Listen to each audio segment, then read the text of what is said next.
Today on Run It Back Philly, an update on Paul George and Joel Embiid. When will they make their 2024 76ers debut? Charles Barkley had a take on Joel Embiid. I want to give you my opinion on that. And should the 76ers be fined by the NBA for their treatment or just the way that they've handled the beginning of the season with Joel Embiid load managing before ever playing a game? All that and more coming up on Run It Back Philly right now.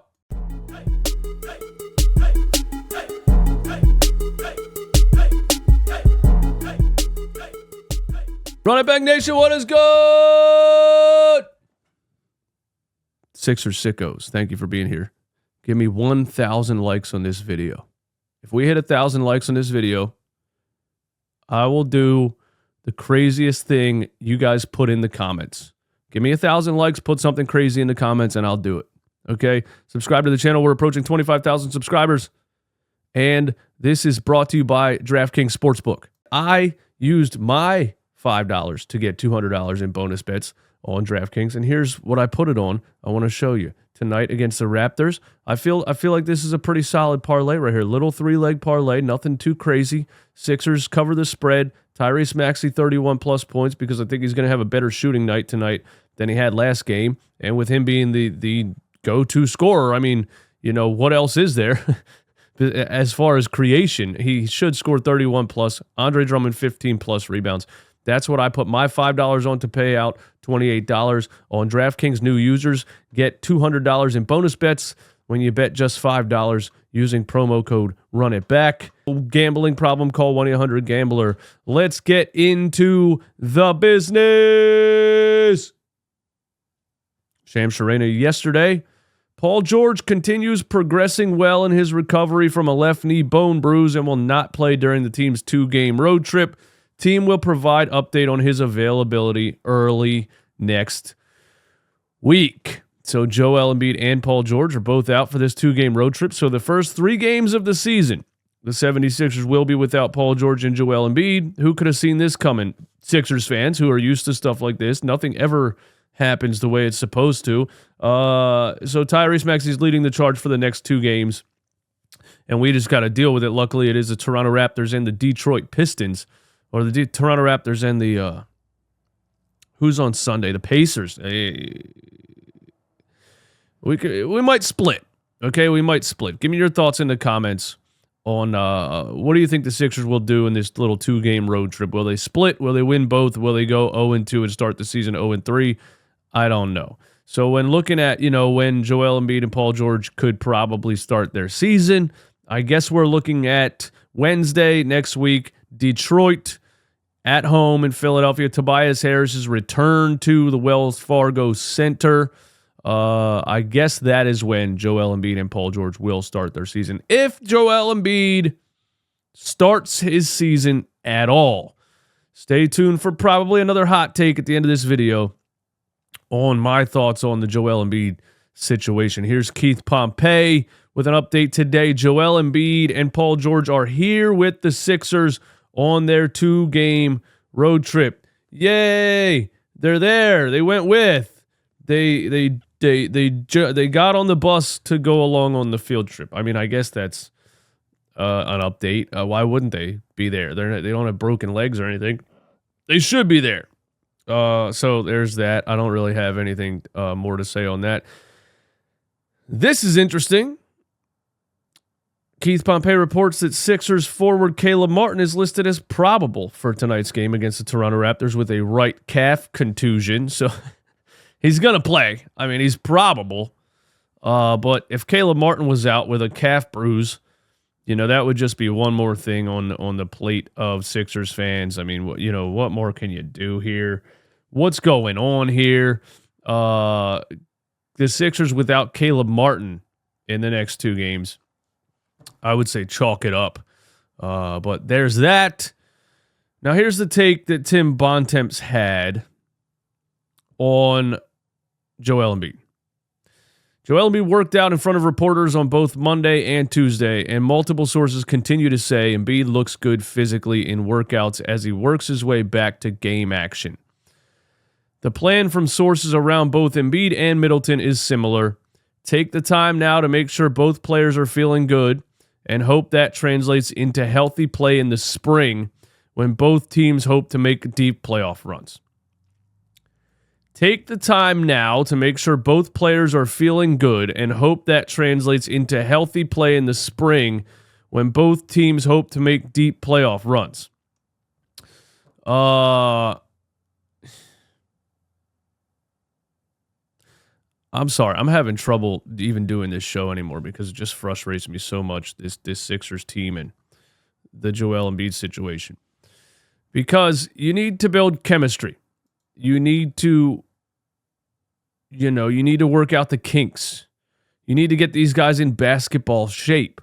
Paul George, we saw the injury. Joel Embiid, nobody knows why he's out. And also, you need to make the playoffs. You need to make the playoffs. You know this thing? You can't just sit these guys out the whole year. You need to make the playoffs, and that's not a knock on Tyrese Maxey. But from what I saw in Game 1, it could be a Damian Lillard in Portland situation where an all-star guard is out there dropping 32 points per game, and you don't even make the playoffs because the rest of the team is good role players. But let's keep it a buck. If you're relying on Caleb Martin and Kelly Oubre, Gershon Yabusele, Eric Gordon, those type of guys to be your number 2 scorer, you're cooked, bro. There's only so much Tyrese Maxey can do. He could drop a 35-point triple-double and still lose every game. You got to make the playoffs. I'm bothered by the Joel Embiid thing because what is it? Is he injured? I don't get it. Is he injured? Here's Charles Barkley's take on Joel Embiid missing the opening game of the season. You just signed for 3 years, $193 million to play basketball. We're not steel workers or nurses. We're playing basketball at most 4 times a week. I have, I think, 2 different takes on this. First of all, Charles Barkley and Shaquille O'Neal, to me, always sound angry at the amount of money these players are making because they did not make that amount of money playing NBA basketball. Of course, inflation, the NBA continues to make more and more billions of dollars. Player salaries are going to keep going up. That's just economics. But I do think Charles Barkley and Shaq are mad. They won't admit it, but they're mad that a player's making that amount of money. And then you throw in the load management and things like that. And they're like, well, I only made, my contract was $5 million a year or whatever it was back then. And I played all 82 games. These guys are getting $1 billion and they're sitting out. So to me, they just sound bitter about the amount of money these players are making.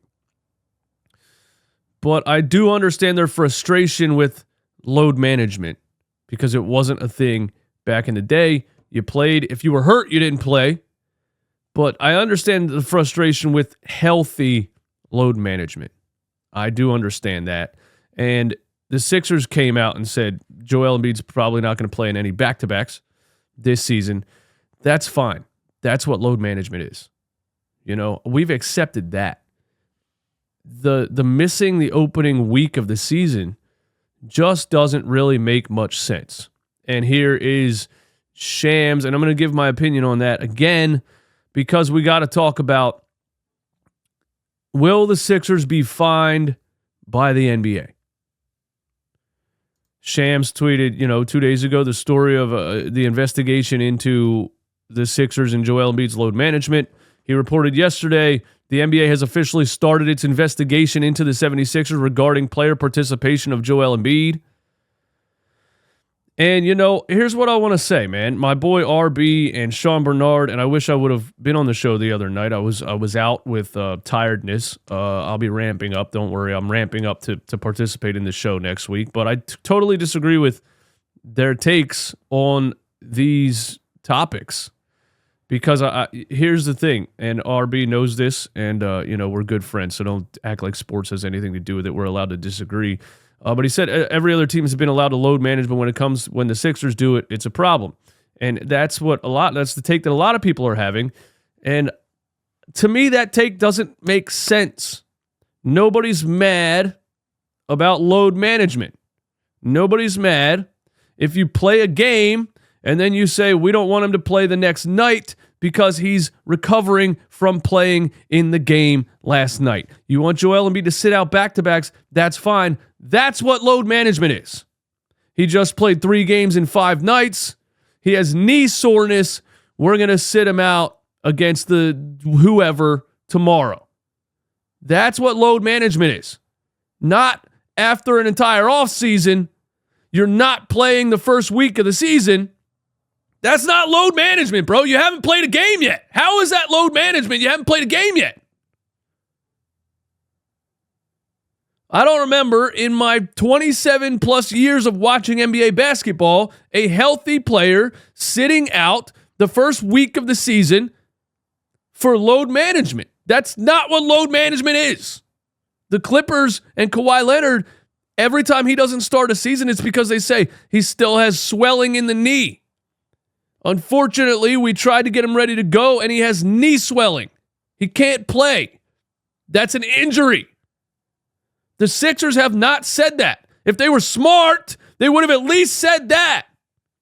If the Sixers organization had any brain power, they would have at least said, Joel Embiid has swelling in the knee. But they didn't want to tell the fans that because that is scary thinking about going forward, and that would have cost them, again, season ticket money. So they told everyone Joel Embiid's healthy, and then they said, but he's not going to play game 1 because he's ramping up. That's not an injury. That's not what load management is, and they absolutely 100% should be fined by the NBA. I don't understand why Sixers fans don't get that. Here I am yelling about this shit again. Sixers gonna Sixer, bro. Sixers gonna Sixer. It is what it is. But there's the update on Paul George and Joel Embiid. There's my opinion on if the Sixers should be fined by the NBA or not. I think they absolutely should be fined by the NBA. I'll see you guys tonight live right here on YouTube for Sixers versus Raptors. Tune in. I love you. I'll see you soon.